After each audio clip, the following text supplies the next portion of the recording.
দর্শক নমস্কার।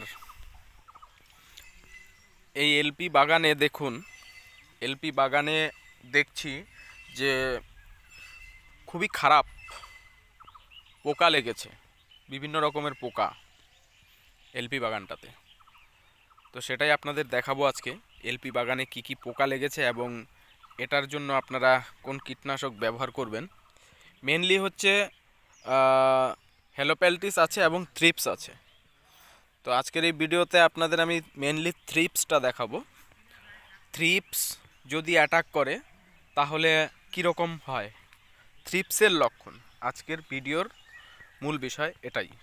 আপনারা অনেকেই আমাকে জিজ্ঞেস করেন যে থ্রিপস যদি অ্যাটাক করে তাহলে কীরকম হয়, সিমটমটা কীরকম হয়। তো আজকের ভিডিওতে আমি সেটাই দেখাবো। চ্যানেলে নতুন থাকলে সাবস্ক্রাইব করবেন চ্যানেলটি, আর ভিডিওটি ফেসবুকে যদি দেখে থাকেন তাহলে ফলো করবেন। তো চলুন থ্রিপসের অ্যাটাকটা দেখাচ্ছি।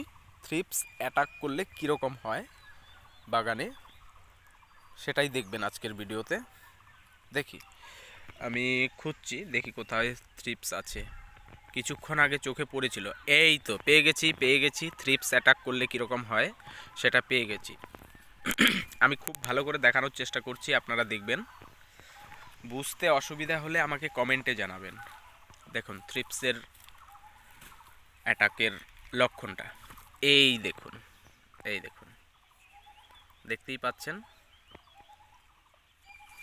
এটা হচ্ছে থ্রিপসের জন্য এরকম হয়েছে, এই দেখুন থ্রিপসের জন্য হয়েছে এরকম, এই যে দেখতে পাচ্ছেন। যদি এরকম দেখেন তাহলে সেটা কিন্তু থ্রিপস বুঝে নিতে হবে। এই দেখুন, এই তো, চিন্তার কোনো কারণ নেই যদি এরকম থ্রিপস অ্যাটাক করে থাকে। এখানে কি হচ্ছে দেখুন, কুশিটা যে আছে, ডোগাটা মানে এই যে কীরকম হয়েছে দেখুন। আর পাতাটা কোকড়া থাকবে, ডোগাটা বেশ কোকড়ানো থাকবে। ঠিক আছে, আমি আরও ভালো করে দেখাচ্ছি থ্রিপসের সমস্যাটা। এই দেখুন, এখানেও থ্রিপস আছে। ঠিক আছে, দেখি আরও ভালো করে আপনাদের দেখানো যায় কি না।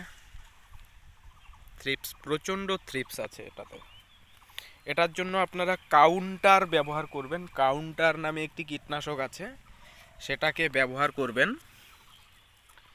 কাউন্টার যদি আপনারা ব্যবহার করেন খুবই ভালো কাজ হবে।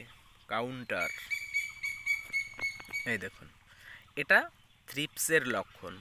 এই তো দেখতেই পাচ্ছেন, আশা করি বুঝতে পাচ্ছেন ঠিকঠাক মতো। এই দেখুন, এই দেখুন থ্রিপস অ্যাটাক করাতে কীরকম হয়েছে। গাছের চেহারা একদম রুগ্ন হয়ে যাবে, পাতার গ্রোথ কমে যাবে। যতই ভিটামিন, গ্রোথ প্রমোটার, সার, ওষুধ স্প্রে করুন না কেন, গাছের গ্রোথ কিন্তু ঠিকঠাক মতন হবে না যদি থ্রিপস অ্যাটাক করে।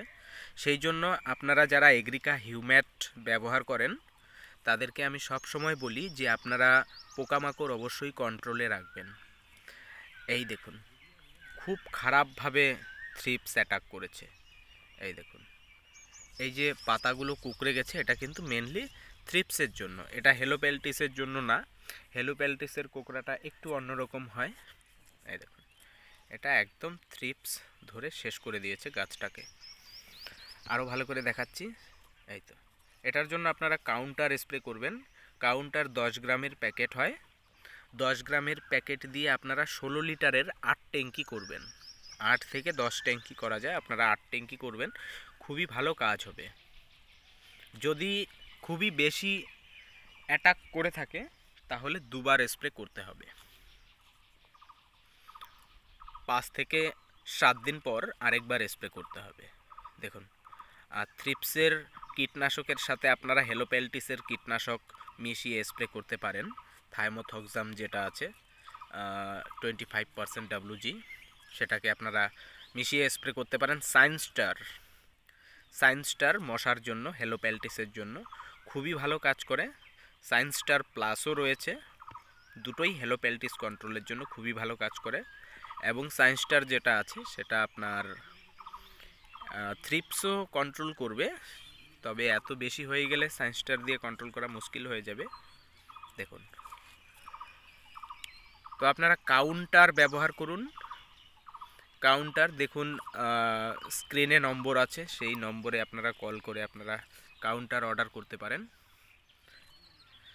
তো দর্শক দেখলেন থ্রিপস অ্যাটাক করলে কীরকম সমস্যাগুলো হয়ে থাকে গাছের মধ্যে। এই লক্ষণগুলো আপনাদের জানা প্রয়োজন, বিশেষ করে যারা নতুন বাগান করেছেন তাদের জানা প্রয়োজন। তো দেখুন, এটা হচ্ছে থ্রিপসের লক্ষণ।